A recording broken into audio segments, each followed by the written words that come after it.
So, going back over that tilt to the step over, now just kind of going over another submission that I like to go over as well. On my right side leg, right, go right side.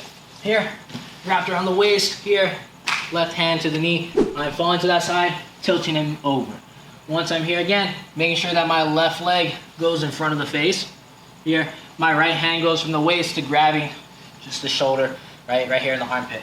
So I go step back, here, leaning. Again, if I want, a lot of times I can post my head on the mat. This gives me a wider range to step over rather than having my head up, right, and not posture up. I want to posture down, big step over. As I step over, now I can start to posture my head up and sit back on top of my partner.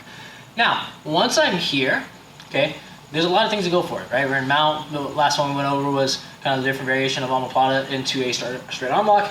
What I'm going to go for is here. Again, I'm still going for the shoulder. Is now I'm going to start to reach back, grabbing the wrist into a Kimura position. Now, you have your traditional finish in this position here, but a lot of times as I go for this position here, I like to also step over the head again now. The reason being is why I step over the head is I step over the head here and I'm clamping the back of the head.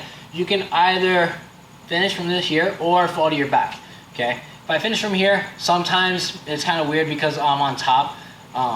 He might start to move, bump me over. Well, a lot of times from here, I like to fall to my back. So let's go ahead and rotate.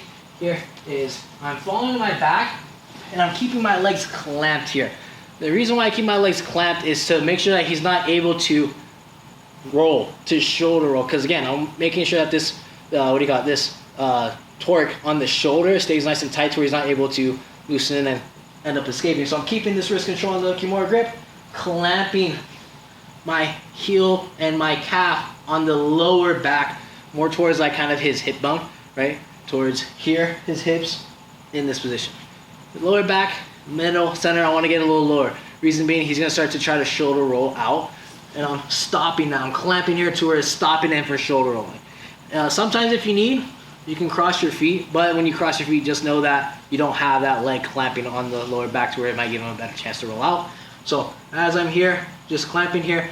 And all I'm going to do is my lower body's going to stay. And the only thing that moves is my upper body to where all I'm going to start to do is turn and push. And usually this Kimura comes in pretty quick to where I'm just going to pull and make sure that I keep the elbow tight to my chest. This is where I want to be.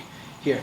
When the arm is loose or the elbow is out, you're not really going to get it, but as long as I keep that elbow nice and tight, you don't really have to push much to get that tension here on the shoulder. So again, I'm going to be here, using on the single leg, wrapping around the waist.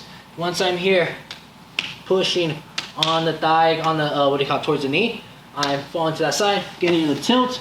As I'm here, again, you guys see how I shift my chest to go in front.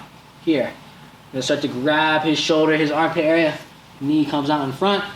Dropping to my head, taking a big step over. As I take that step over, I'm going to start to sit back, and you guys see how I end up in this position here. Okay.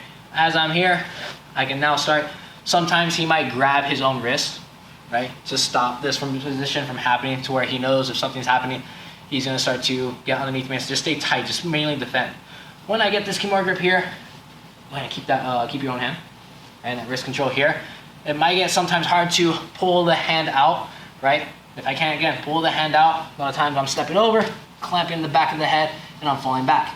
As I fall back, here, I'm using my legs to clamp, and I can also kick and say that he has wrist control, and I can't just use my arms, say that his grip is just super tight, or it's super hard to break the grip. I'm going to use my whole body to break this grip. I'm going to clamp my heels, my calf on his back here, lower back of the head. And I'm also going to kick my feet down to push him away. As I push him away, I'm using my upper body to pull up. And that's where, once I break that grip, I can start to turn, push the hand towards the back of his head, and get that submission.